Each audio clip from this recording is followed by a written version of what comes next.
And development, जिसके लिए विश्व के सर्वाधिक जीडीपी वाले पहले 7 थे, अब 15 हो गए, 16 हो गए देशों का वह संगठन था। उस ओईसीडी ने सन 2000 में एंगस मैडिसन नाम के अर्थशास्त्री को यह काम दिया कि वो विश्व का आर्थिक इतिहास लिखे। और चूंकि उनकी गणना, उनकी हिस्ट्री 0 ईस्वी से शुरू होती है, तो एंगस मैडिसन को भी काम दिया 0 ईस्वी से 2000 ईस्वी तक 2000 वर्ष का आर्थिक इतिहास लिख दीजिए। उस पुस्तक का नाम है economic history of the world millennial perspective by Angus Maddison. OECD.org इस वेबसाइट से आप डाउनलोड कर सकते हैं।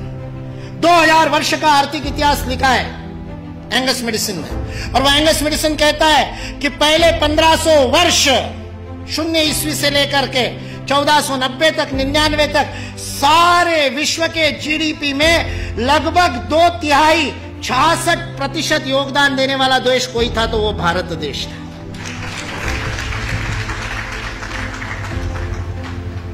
मैं सोच रहा था, इतिहास का मैं विद्यार्थी हूं, आपके जैसा इतना अध्ययन तो नहीं किया, लेकिन मैं सोच रहा था ये 1500 से क्या संबंध है। तो पता चला वास्को दी गामा 1498 में आया था। और मतलब उसने भारत को खोजा, ऐसा हम लोग भी लिखते हैं, तो उससे पहले कोई गुम हो गया होगा।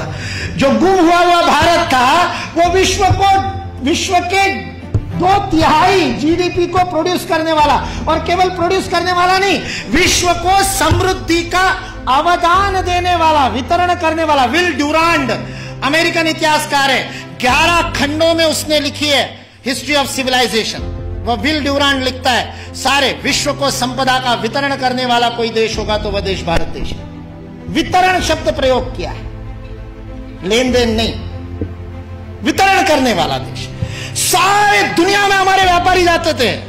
वो वास्को दी गामा को भी हमारे ये गुजरात का व्यापारी, वास्को दी गामा ने अपनी डायरी में लिखा है, वो गुजरात का व्यापारी पानी के जहाज लेकर के उसको मिला साउथ अफ्रीका में।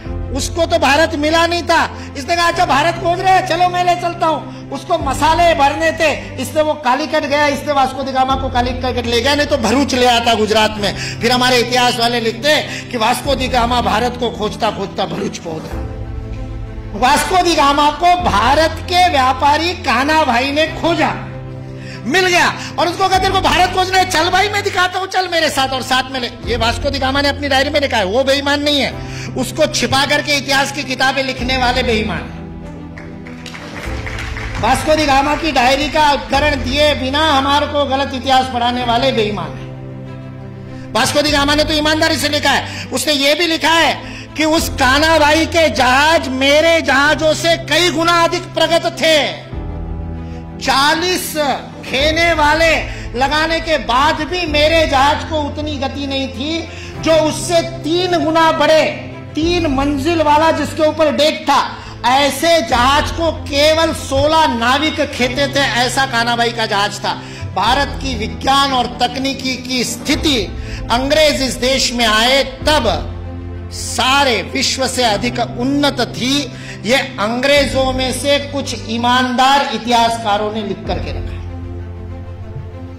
इसलिए जो इस गलतफहमी में है कि अंग्रेज इस देश में नहीं आते तो भारत में तो कोई विज्ञान ही नहीं होता, वो इस बात को समझ ले कि अंग्रेज इस देश में नहीं आते तो केवल भारत का ही नहीं, विश्व का विज्ञान आज है उससे अधिक प्रगत हो।